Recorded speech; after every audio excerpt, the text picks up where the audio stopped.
Give me something else. I got it. Yes. I'm not really Yes, girl. I got to show the person, right? Yeah. Because I'm from Trinidad. For 20 years, I've lived in DeKalb County for 25. I've been in the criminal justice system for 18 years as a prosecutor and as a public defender. I switched sides at first because I wanted to make a difference in people's lives. How did I make a difference? Well, a lot of my clients have drug addiction, alcohol addiction, and mental conditions. So I tried to get treatment for them to help them through their sentence and also to help them make better decisions after they got off their sentence. And the reason that I decided to change and run for judge is because what I've been seeing is, back in the day my clients were 20 and up, now they're 20 and under, and they're charged with really big crimes. And what I want to do is go into the schools and educate these kids about mandatory minimums and SB 440s, how they can be juveniles but treated as adults. And what happens is they have these mandatory minimums. They know they did something wrong, but they can't understand the severity of it. And so if you go into schools, educate them, at least they can make better decisions. Am I going to save everybody? No, but we can't keep doing the same thing over and over again. That's why we have this pipeline to prison. So by educating them, I hope to get them to make better decisions. And maybe I'll get 1 out of 10 or maybe 1 out of 5 that'll think twice about committing a crime, because they go, oh, hang on, if I do this, if I join Joe and be a lookout at this armed robbery, I'm looking at 10 years to 20 or life, even though I didn't have a gun and I didn't ask for anything. So early voting starts April 30th and it ends May 22nd. I can't win without your vote. Please go out and vote. I'll be the second person on the ballot. It's Gina Bernard for DeKalb County Superior Court Judge Division 7. All right? Thank you guys and have fun. Spending, great food. I hope we're drinking. We're going to take another celebratory shot just because it's Saturday. But I would love to introduce my next speaker. Found this speaker, this sister, on Instagram through her business, Average Black Girl. But she is anything but. Danielle Mitchell is an international marketing strategist and founder of Average Black Girl. At Average Black Girl, I'm sorry. Felt the drool. At Average Black Girl, the mission is to create more black millionaires, yes, through marketing, web design, product management, and securing partnerships. Connected with Average Black Girl is her partner brand called Melanin Business. Melanin Business is a free global business directory that is free to sign up, add a business, and leave a review. That's beautiful, sis. Thank you. Danielle is also a lifestyle and fashion blogger at DanielleAMitchell.com. Danielle has previous experience with working with big box brands such as L'Oreal, Mazzani, Coca-Cola, with working in sales and marketing departments. Her expertise lies in marketing strategies, as well as blogging, traveling, and seizing the moment to find partnerships in every opportunity. Do you have a finalized schedule of, oh, sorry, that was what we talked about. Okay. So, without further ado, Miss Danielle Mitchell. All right, hello everyone. So I'm just going to start into it. First, 1 of 3 professionals are on LinkedIn. Did you know that? Did you know that 44% of LinkedIn users earn more than $75K? How about 59% of LinkedIn users don't use Twitter? Or 13% of LinkedIn users don't have a Facebook? So unlike using Facebook and Instagram and having double dipping into your followers, with LinkedIn you're getting a totally new, different format. So if you're looking for your next paid customer, you need to be on LinkedIn. And I'm going to show you how to make your LinkedIn a profit-generating, revenue-streaming profile. So first, a little bit about me. So far this year, just in the first quarter, I've had one of my clients, Post the Perseverance, be in front of interview of 73 live K viewers. They were actually on blackdoctor.org and were able to promote their book. Then I've also increased my personal Facebook fan page by 1,000% in 2 months. My LinkedIn has increased by 433%. We're actually at 8,000 subscribers right now and following. And I ultimately create websites that generate leads, create contracts, and ultimately get you to where you want to go on your next level. So ultimately, what we do at Average Black Girl is we have one-on-one strategies. We create online courses so that you can take your time and learn your business and go at your own pace. We create marketing materials, and we have a professional development sector. Here are just some of the previous brands that I worked with. We have We Buy Black, that's actually here in Atlanta, and so forth and so on. So now I'm going to get into why LinkedIn. So first of all, the algorithm. LinkedIn knows that people don't go on LinkedIn every day. Sometimes you don't even go on every week. Sometimes not even every month. So if you have a great profile and a great article, that one article can pop up on people's timelines for months. I have one article that I created about Solange and how she really failed with the SZA brand video, and I'm still getting people commenting today, and that was back in January. There's less competition. Because there's less competition, unlike Facebook, which is the #1, if you post on Facebook in the morning and I don't come in until the afternoon, depending on if you have any traction, I miss it. But with LinkedIn, that's totally not the case. You can post maybe 2 times a month and still be winning.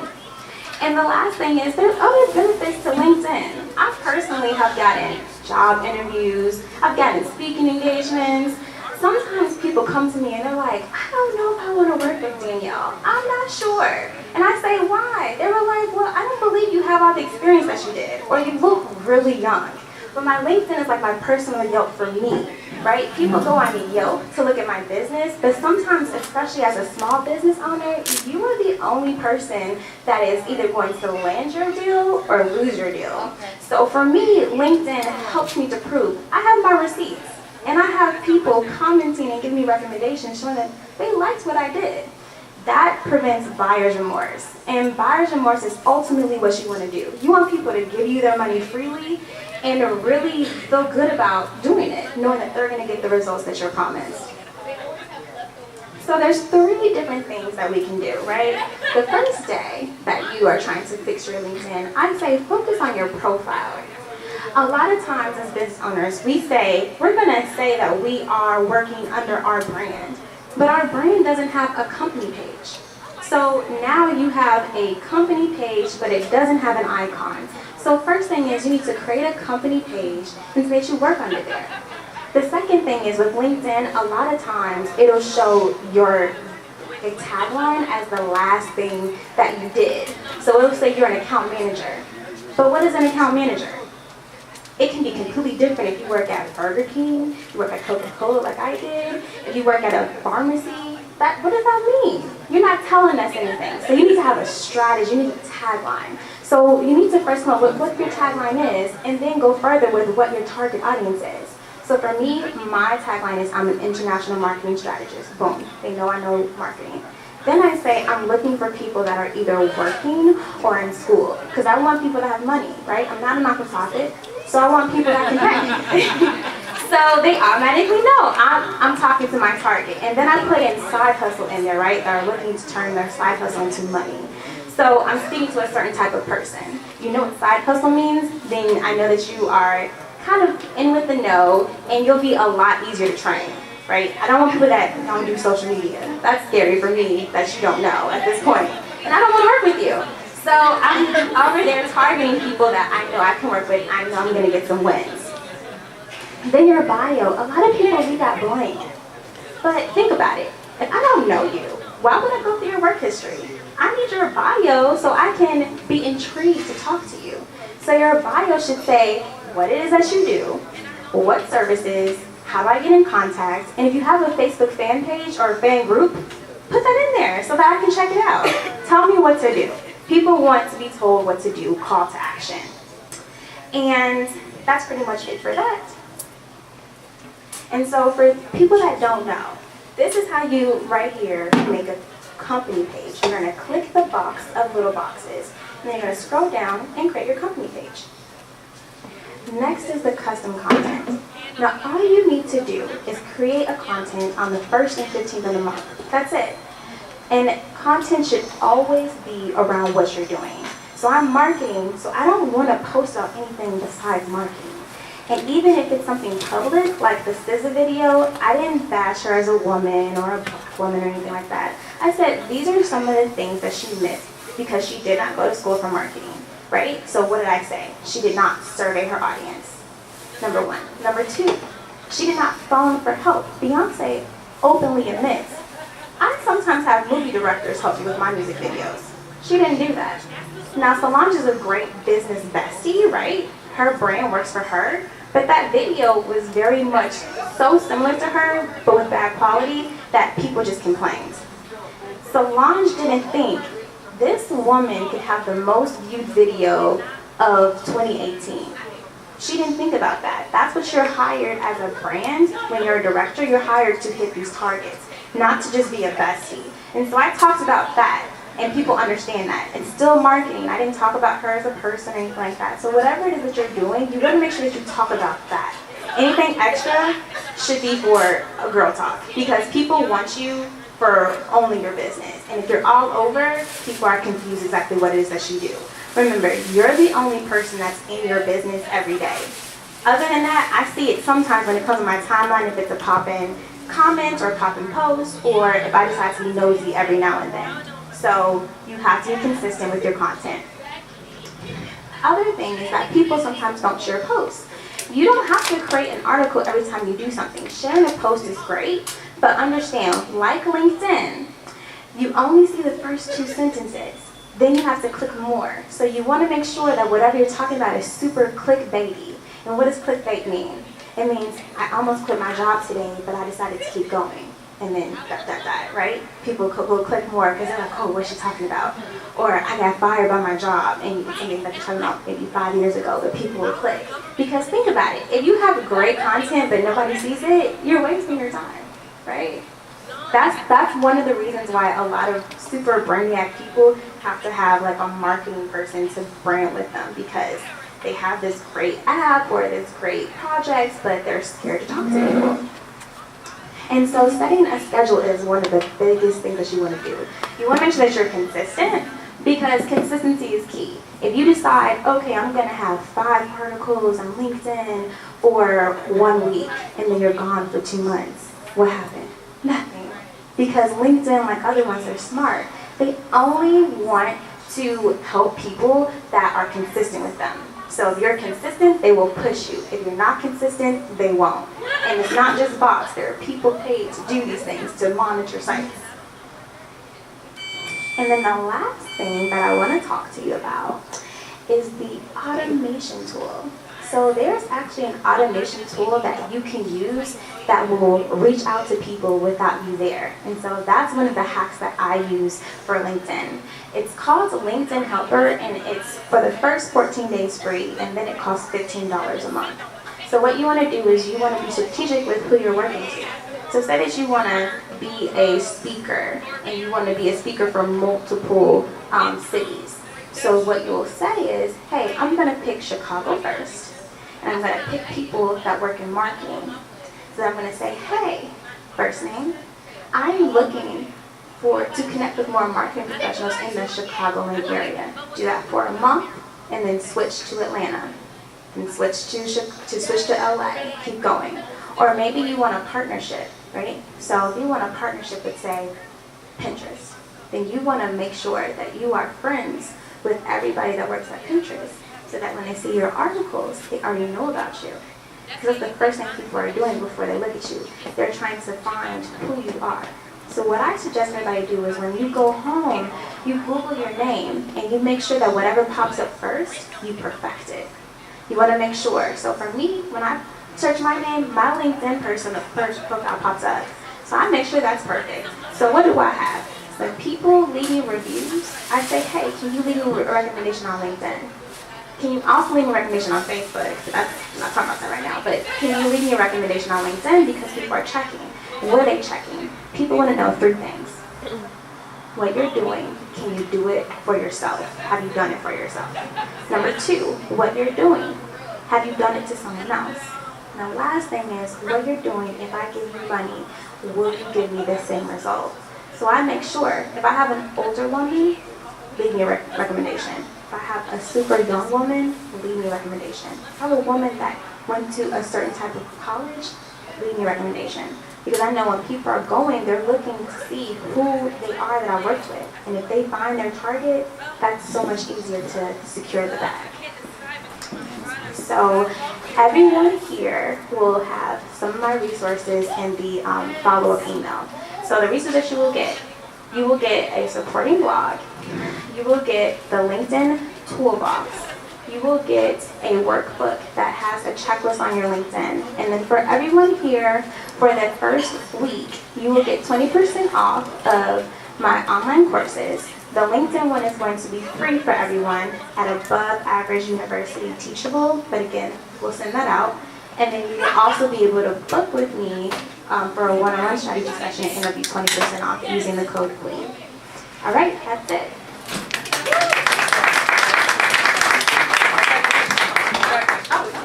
Okay, so you're talking about different places that you've worked. So what made you go into your own business? Ooh.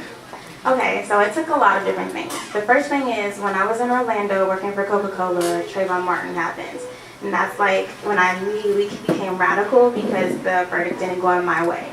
So at first I was on change.org and I would spend like an hour on change.org really trying to figure out where I can make my voice known.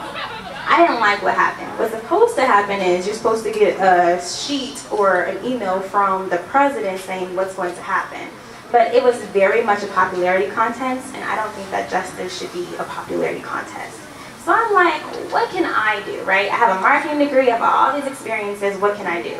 So the first thing I did was I became really great at resume writing, and I got all my friends a job with Coca-Cola, right? If I can't do anything, I can help their socioeconomic individually.